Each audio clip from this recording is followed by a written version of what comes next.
Watch this. You can't catch me. You say it.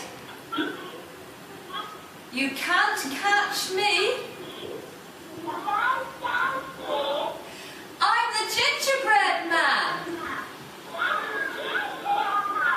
Well done. Very good. So what's happening here?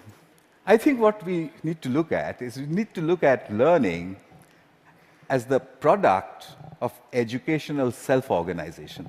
If you allow the educational process to self-organize, then learning emerges. It's not about making learning happen, it's about letting it happen. The teacher sets the process in motion, and then she stands back in awe and watches as learning happens. I think that's what all this is pointing at. But how will we know? How will we come to know? Well, I intend to build these self-organized learning environments. They are basically broadband, collaboration, and encouragement put together. I've tried this in many, many schools. That's being tried all over the world, and teachers sort of stand back and say, it just happens by itself? And I said, yeah, it happens by itself. How did you know that? And I said, you won't believe the children who told me and where they're from. Here's a soul in action.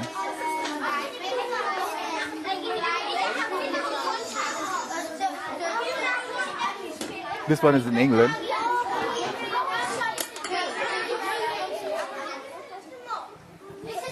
He maintains law and order. Because remember, there's no teacher around.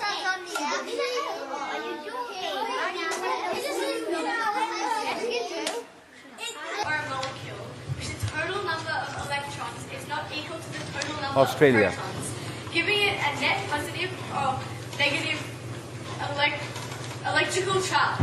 The net charge on an ion is equal to the number of protons in the ion minus the number of electrons. A decade ahead of our time. So souls, I think we need a curriculum of big questions. You already heard about that. You know what that means. There was a time when Stone Age men and women used to sit and look up at the sky and say, what are those twinkling lights? They built the first curriculum. But we've lost sight of that wondrous questions. We've brought it down to the tangent of an angle.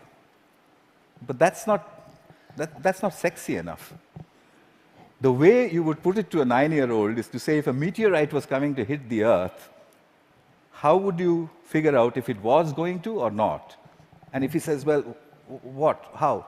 You say there's a magic word, it's called the tangent of an angle, and leave him alone. He'll figure it out. So here are a couple of images from souls.